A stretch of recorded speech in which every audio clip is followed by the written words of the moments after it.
할렐루야. 오늘 우리가 함께 봉독할 말씀은 마가복음 9장 35절에서 50절 말씀입니다. 신약성경 70페이지입니다. 마가복음 9장 35절에서 50절 말씀을 제가 봉독해 드리겠습니다. 예수께서 앉으사 12제자를 불러서 이르시되 누구든지 첫째가 되고자 하면 무사람의 끝이 되며 무사람을 섬기는 자가 되어야 하리라 하시고 어린아이 하나를 데려다가 그들 가운데 세우시고 안으시며 제자들에게 이르시되 누구든지 내 이름으로 이런 어린아이 하나를 영접하면 곧 나를 영접함이요 누구든지 나를 영접하면 나를 영접함이 아니요 나를 보내신 이를 영접함이니라. 요한이 예수께 여짜오되 선생님 우리를 따르지 않는 어떤 자가 주의 이름으로 귀신을 내쫓는 것을 우리가 보고 우리를 따르지 아니함으로 금하였나이다. 예수께서 이르시되 금하지 말라. 내 이름을 의탁하여 능한 일을 행하고 즉시로 나를 비방할 자가 없느니라. 우리를 반대하지 않는 자는 우리를 위하는 자니라. 누구든지 너희가 그리스도에게 속한 자라 하여 물 한 그릇이라도 주면 내가 진실로 너희에게 이르노니 그가 결코 상을 잃지 않으리라. 또 누구든지 나를 믿는 이 작은 자들 중 하나라도 실족하게 하면 차라리 연자 맷돌이 그 목에 매여 바다에 던져지는 것이 나으리라. 만일 내 손이 너를 범죄하게 하거든 찍어버리라.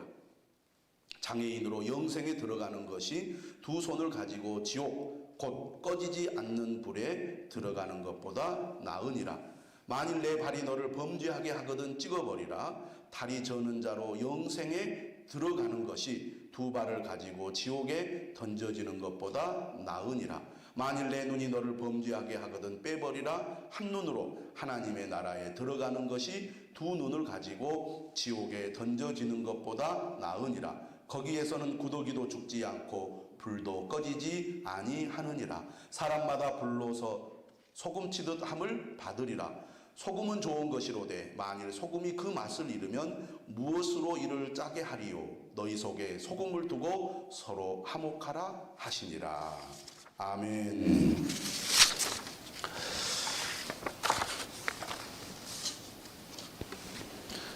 광복절 노래 시작하는 가사가 흙 다시 만져보자 바닷물도 춤을 춘다 이렇게 시작합니다.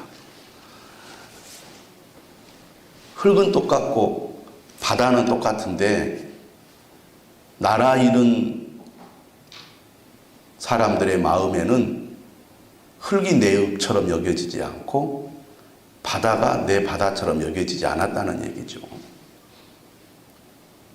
지금 봄이 되어서 날은 따뜻하고 영상 강변을 따라 이렇게 제가 운전하면서 오니까요. 개나리는 만발하고 벚꽃도 지금 피기 시작을 했습니다. 며칠 사이에 벚꽃이 활짝 필 것 같습니다. 그럼에도 불구하고 기분이 즐겁지가 않는 거예요. 와, 봄이다. 꽃이 피었다. 마음이 설레이고 기분이 좋아져야 되는데 전혀 그런 느낌을 갖기가 쉽지 않습니다. 그만큼 사람은 심리적인 영향을 많이 받는 존재구나라는 생각을 하게 됩니다. 이처럼 자유를 잃어버리고 억압된 그런 삶을 살아가는 우리에게 무엇보다도 하나님의 말씀이 중요하다 그런 생각을 하고 있습니다. 우리가 이런 어려운 때에 마음의 여유와 자유를 얻기 위해서는 말씀을 통해 하나님과 교제하는 것이 무엇보다도 중요하다고 생각이 됩니다. 하나님과의 교제 속에서 우리가 영적인 자유를 누릴 수 있기 때문입니다. 사람의 마음이 불안하고 공포가 커질수록 비정상적인 행동을 하기가 쉽잖아요. 그런데 우리가 하나님이 주시는 평안과 자유가 있으면 상황이 아무리 위험하고 악해도 우리가 흔들리지 않는 그런 삶을 살 수가 있습니다. 저는 이번 이 코로나 바이러스의 상황 가운데서 우리 성도들이 오히려 더 적극적으로 신앙생활을 하도록 제가 권면하고 있습니다. 모든 성도들이 날마다 하나님의 말씀을 듣고 묵상하자. 제가 지난주부터 새벽 기도 시간에 강조를 하고 있습니다. 날마다 말씀을 듣자. 날마다 말씀을 묵상하자. 지금 우리가 마가복음 말씀을 함께 나누고 있는데 이 말씀을 듣는 우리 모든 성도들이 날마다 말씀을 듣고 말씀을 통해서 하나님과 교제하는 그런 삶을 살아갈 수 있기를 바랍니다. 우리가 힘들고 어려울 때 오히려 적극적인 어떤 그 노력들이 우리의 삶을 변화시켜 줄 수 있거든요. 많은 사람들은 안 된다, 힘든다, 못한다 이렇게 말할 때 오히려 이것을 역으로 생각해서 이 어려움을 우리가 적극적으로 돌파해가는 그런 노력들이 사실은 우리에게 필요하다라고 생각이 됩니다. 4월 6일부터 고난주간이 시작됩니다. 4월 12일은 부활절이죠. 지금 상황을 볼 때는 부활절이 되어도 우리가 자유롭게 예배드리기는 쉽지 않을 것 같습니다. 예수님께서 이 땅에 오신 이유가 어디에 있습니까? 우리를 구원하기 위해서 이 땅에 오셨습니다. 우리에게 영생을 주기 위해서 오신 것이죠. 우리에게 하나님의 나라를 주시기 위해서 오셨습니다. 오늘 본문 45절에 보면 자기 목숨을 많은 사람의 대속물로 주려고 오셨다고 분명하게 말씀하고 있습니다. 대속물이란 우리의 죄를 대신하여 속죄 죄물이 되신다는 말씀입니다. 예수님께서는 우리를 죄에서 구원하시려고 자기 목숨을 대속물로 바치셨습니다. 세 번째 순환 예고 때 예수님께서 말씀하시죠. 10장 34절에 그들은 능욕하며 침뱉으며 채찍질하고 죽일 것이다. 예수님께서는 온갖 수치와 모욕을 당할 줄 알면서도 십자가의 길을 자발적으로 가셨습니다. 왜 그렇게 하셨습니까? 우리를 사랑하시기 때문이죠. 예수님께서 십자가를 지기 위해 제자들과 함께 예루살렘으로 가는 동안에 제자들이 보여준 모습은 매우 한심하고 답답했습니다. 예루살렘으로 가는 도중에 보여준 제자들의 모습은 곧 우리의 모습이기도 합니다. 그러나 예수님께서는 그런 제자들을 보면서도 포기하지 않으시고 계속 말씀을 가르치고 또 가르치고 또 가르치셨습니다. 이런 제자들을 위해서 십자가를 지신 분이 바로 예수님이십니다. 한없이 부족하고 한계를 드러냄에도 불구하고 그런 제자들을 사랑하신 예수님, 그런 우리들을 사랑하시는 예수님, 그분이 있으므로 우리가 이렇게 하나님의 자녀가 되고 구원의 은혜를 누리는 거 아니겠습니까? 주님은 우리가 지옥에 가는 것을 원하지 않으시는 분입니다. 우리가 영생을 얻고 하나님의 나라에 들어가기를 원하신 분이시죠. 오늘 본문 말씀 가운데 43절 이하의 말씀은 상당히 흥미롭습니다. 이렇게 말씀하시죠. 만일 내 손이 너를 범죄하게 하거든 찍어버리라. 장애인으로 영생에 들어가는 것이 두 손을 가지고 지옥 곧 꺼지지 않는 불에 들어가는 것보다 나으니라. 45절도 말씀합니다. 만일 내 발이 너를 범죄하게 하거든 찍어버리라. 다리 저는 자로 영생에 들어가는 것이 두 발을 가지고 지옥에 던져지는 것보다 나으니라. 46절도 말씀합니다. 만일 내 눈이 너를 범죄하게 하거든 빼버리라. 한 눈으로 하나님의 나라에 들어가는 것이 두 눈을 가지고 지옥에 던져지는 것보다 나으니라. 예수님께서는 사람이 무엇 때문에 지옥에 간다고 말씀합니까? 죄 때문이라고 말씀하고 있습니다. 오늘 예수님께서는 이 43절부터 46절의 말씀을 통해서 매우 과장되고 극단적인 표현을 사용하고 있습니다. 마치 공포 영화를 보는 것 같아요. 손과 발과 눈은 정상적인 삶을 사는데 꼭 필요한 신체 부위죠. 또 죄를 짓도록 자극받는 것이 눈이고 행동으로 죄를 짓게 하는 것이 손과 발입니다.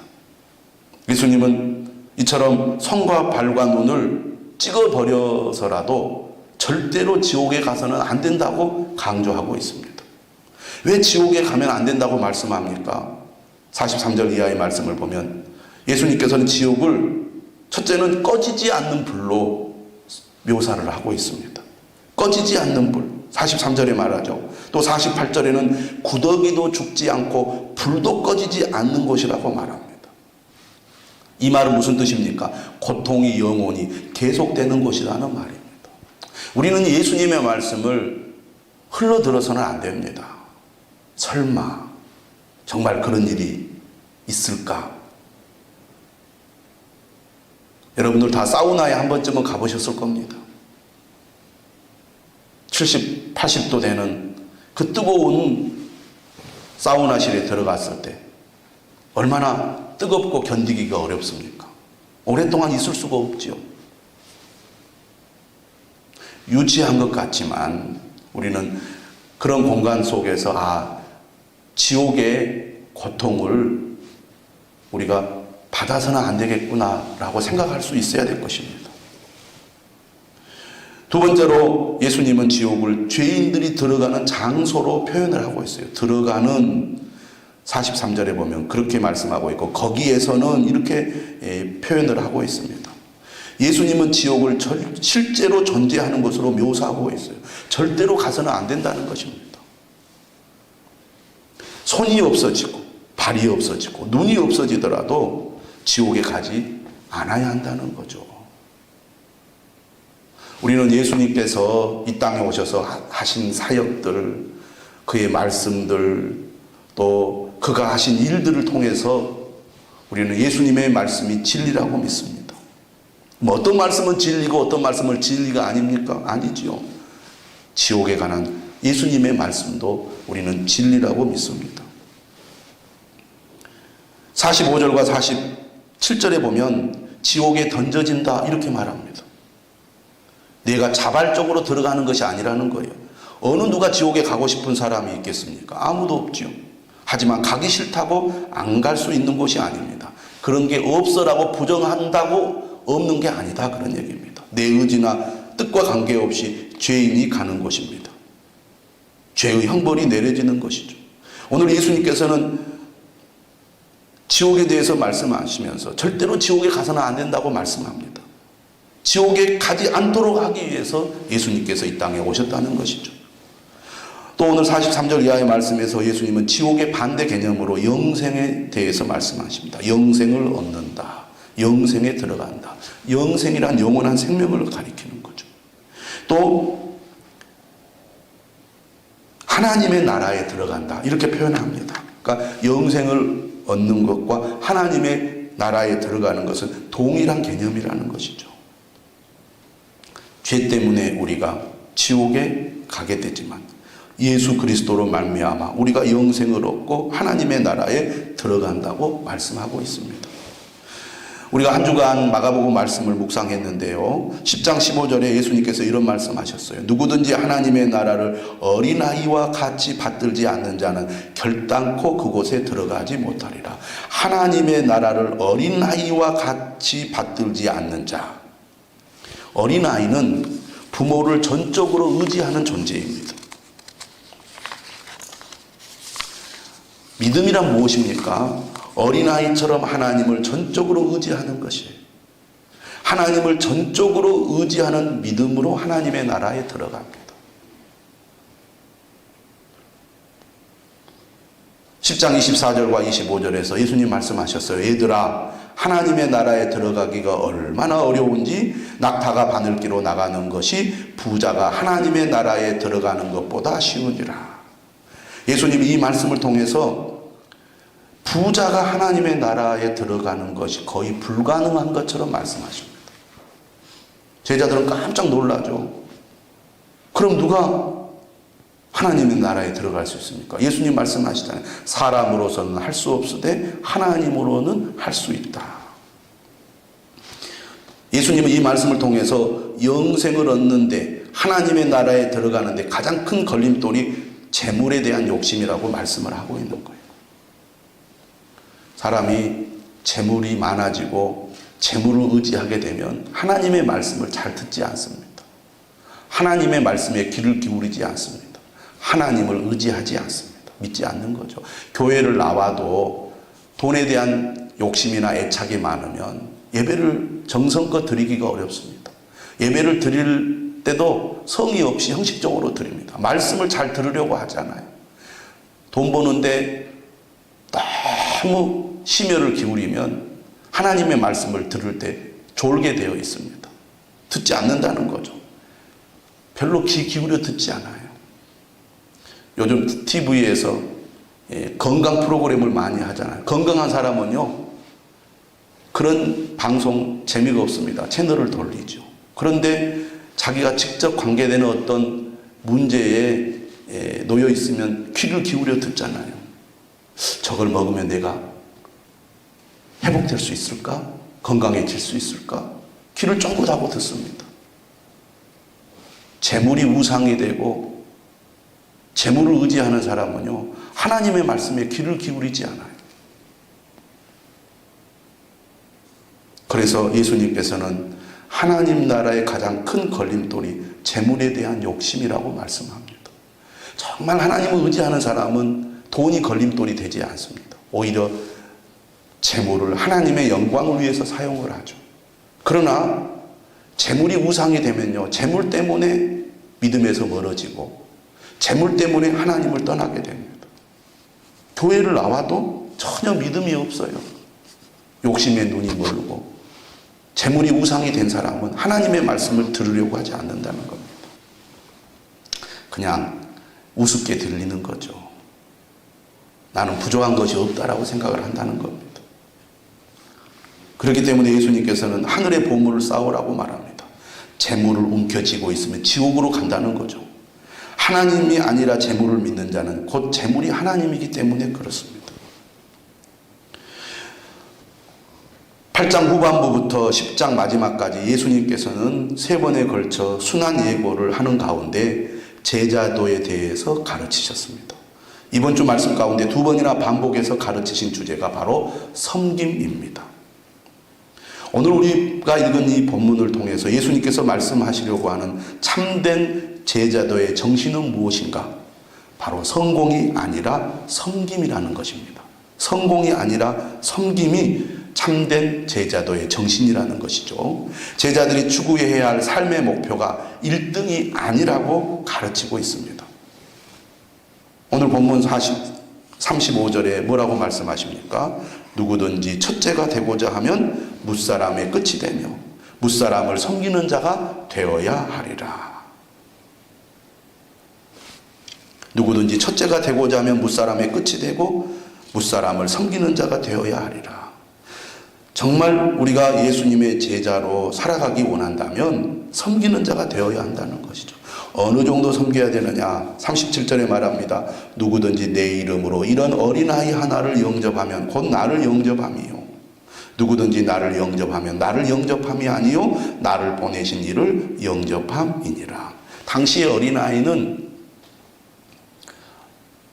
존재감이 없었습니다. 매우 하찮은 존재였던 것이죠.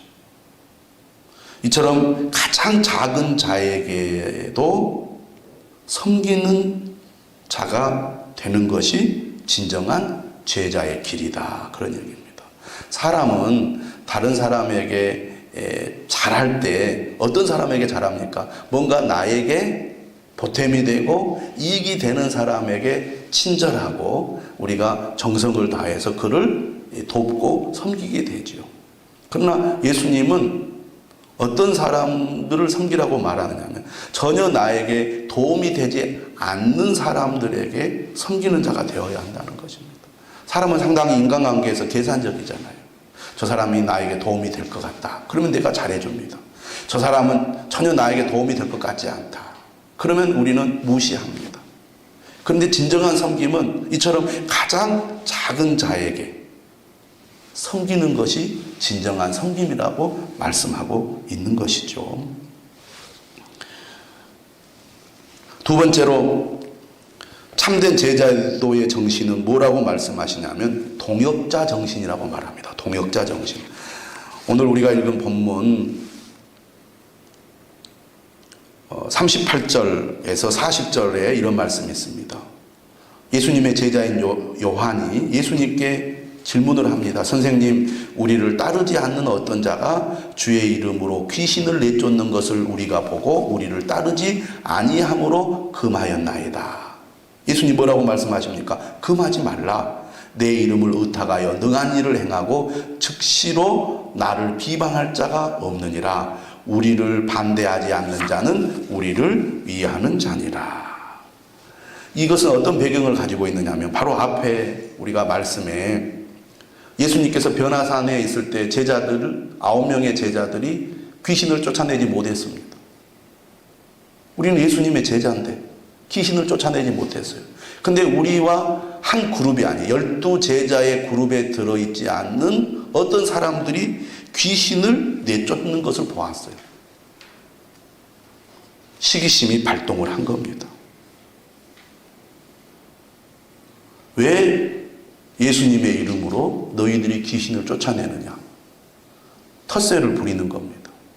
예수님의 이름으로 귀신을 쫓아내는 권한은 예수님의 12제자인 우리들만 가지고 있는데 왜 당신들이 누구 허락을 받고 주님의 이름으로 귀신을 내쫓아? 라고 금했다는 얘기예요. 그러니까 제자들은 귀신을 내쫓는 하나님의 나라의 일에 관심을 갖기보다는 독선과 시기심으로 사람의 일에 더 많은 관심을 보이고 있다는 것입니다. 우리가 함께 주의 일을 해 나갈 때 어떤 사람이 나보다 더 잘하고 어떤 사람이 나보다 더 사람들에게 주목을 받고 다른 사람들에게 칭찬을 받으면 그것을 못 견뎌 하는 사람이 있습니다. 견제합니다. 뒤에서 비난을 합니다. 회방을 합니다. 사람은 이상하게 자신의 어떤 기득권을 지키려고 남을 짓밟으려는 그런 행동을 할 때가 많이 있는 거죠. 또 열심히 하는 사람을 시기하고 질투함으로써 오히려 하나님 나라의 일을 못하게 방해하는 그런 일도 한다 그 말입니다. 섬긴다는 것은 무엇을 말하느냐? 우리가 함께 주의 일을 할 때 나보다 남을 낮게 여기는 그런 겸손한 마음을 가져야 한다는 것이죠. 우리가 나와 함께 하는 사람이 나보다 더 잘할 때 정말 잘하셨습니다. 축하합니다. 존경합니다. 이런 마음을 갖기가 쉽지 않은 거예요. 그 사람의 어떤 약점이나 흠을 찾아내려고 합니다. 근데 오늘 예수님은 뭐라고 말하냐?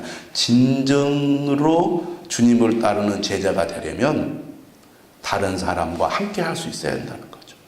다른 사람이 열심히 할 때 인정해주고 존경할 줄 알고 협력할 줄 알고 함께 할 줄 아는 사람이 되어야 한다는 거죠. 주님은 그것을 보신다는 거예요. 그러니까 우리가 항상 이런 잘못된 태도와 행동을 하는 이유가 어디에 있습니까?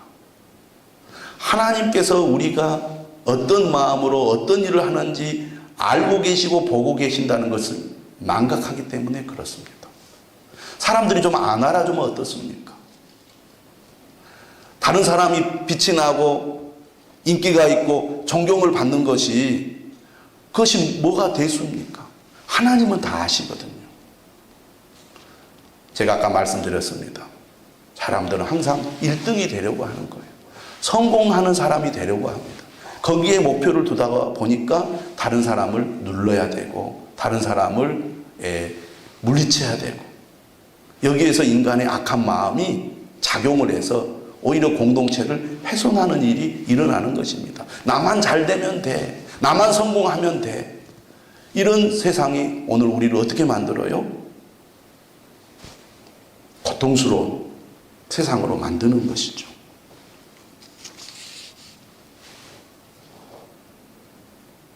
예수님께서는 우리를 반대하지 않는 자는 우리를 위하는 자라고 말씀하시면서 제자들의 편협한 생각을 교정하고 있습니다. 그리스도 안에 있는 동역자 정신을 강조하는 것이죠. 그러면서 41절에 뭐라고 말씀하시죠? 누구든지 너희가 그리스도에 속한 자라 하여, 그리스도에게 속한 자라 하여 물 한 그릇이라도 주면 내가 진실로 너희에게 이르노니 그가 결코 상을 잃지 않으리라. 섬김의 마음을 따라 예수님의 이름으로 하나님 나라 사역을 감당하는 자들을 시기하지 말라는 겁니다. 그것은 어리석은 일이라는 거죠. 오히려 그리스도 안에서 동료를 섬겨주는 행위를 하라는 것이죠. 그 사람은 결코 상을 잃지 않는다는 것입니다. 누가 열심히 주의를 해요. 꼴보기 싫어서 절대로 협조를 안 해요. 그런 사람은 안 된다는 겁니다. 오히려 누가 열심히 잘할 때 옆에서 박수 쳐주고 옆에서 협력해주고 도와줘서 일이 잘 되도록 해야 되잖아요.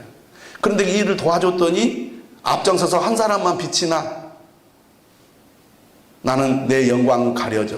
그러면 속상해. 다음부터는 안 할 거야. 그런데 오늘 주님 뭐라고 말하냐면 내 작은 섬김, 물 한 그릇이라도 주는 작은 섬김. 당시에 물 한 그릇을 대접하려면 어떻게 해야 됩니까? 우물가에 가서 물을 떠가지고 줘야 되잖아요. 그것이 큰 것이 아닐 수 있지만 그 수고도 적은 수고가 아니에요. 그러나 이렇게 정말 목이 마른 사람에게 물 한 그릇을 갖다가 대접하는 그 사랑의 섬김도 하나님 앞에 결코 상을 잃지 않을 것이라고 말씀합니다. 우리가 진정으로 주님의 제자가 되기 원한다면 주님이 보고 계시고 주님이 알고 계시고 주님의 상이 있다는 것을 우리가 믿어야 할 것입니다.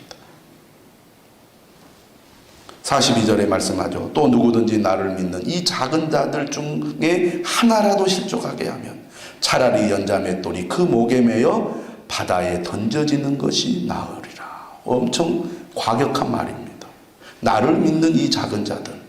전에 개역 한글판에는 소자라고 그렇게 번역을 했습니다. 여기서 작은 자들은 어린아이일 수도 있고요. 믿음이 약한 자일 수도 있습니다. 여러분, 어린아이, 나 믿음이 약한 자일수록 상처가 큽니다. 어렸을 때 받은 상처는 평생을 가잖아요. 저가 아무것도 아니라고 어린아이에게 함부로 하면은요, 평생 그것을 잊지 못해요. 예를 들면, 이제 어려운 환경에서 자란 어린아이들이 있습니다. 그래서 부모 밑에서 못 자라고요. 작은 집에서 자라거나 큰 집에서 자라요. 근데 큰아버지가 어렸을 때 막 괴롭히고 학대를 많이 했어요. 조그마한 것이 무슨 생각이 있겠느냐 싶지만은요. 그가 어른이 되어서 평생 큰아버지를 원망하고 미워해. 그러는 거잖아요. 그래서 약한 자일수록 세심한 주의가 필요합니다. 진정한 섬김이란 이렇게 힘이 없는 약한 자, 상처받기 쉬운 자들에게 세심한 주의를 기울여서 섬기는 것이다 라고 말씀을 하고 있습니다. 오늘 예수님께서는 동료 그리스도인들에 대한 제자도의 정신을 지속적으로 강조하고 있습니다. 과장법을 써서 죄를 근절하라고 가르치시는 거죠. 손과 발, 눈으로 작은 자들을 실족하게 하지 말아야 한다는 것이 43절에서 48절의 말씀입니다. 신체의 일부를 베어버리는 것과 같은 강한 결단력으로 삶 속에 있는 죄악의 마음을 근절해야 한다는 것이 주님의 뜻입니다. 섬김이 아닌 성공을 추구하려는 마음과 동료에 대한 편협한 생각과 시기심을 버리라는 것이죠. 코로나 사건은 전 세계 모든 사람들이 서로 연결되어 있다는 것을 보여주고 있습니다. 전 세계 모든 사람들이 연결되어 있어요. 한 사람이 신종 코로나 바이러스에 걸려서 전 세계 모든 대륙의 사람들이 코로나 바이러스에 감염이 되었습니다. 되고 있죠. 아, 이게 우리가 혼자 사는 게 아니라 서로 연결되어 있구나라는 것을 절실하게 느끼게 해주고 있습니다.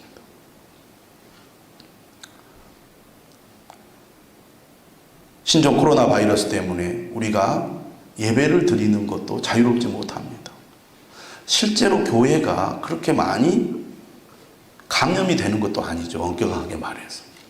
근데 어제도 이단성이 있는 이 교회에서 걸렸단 말이에요.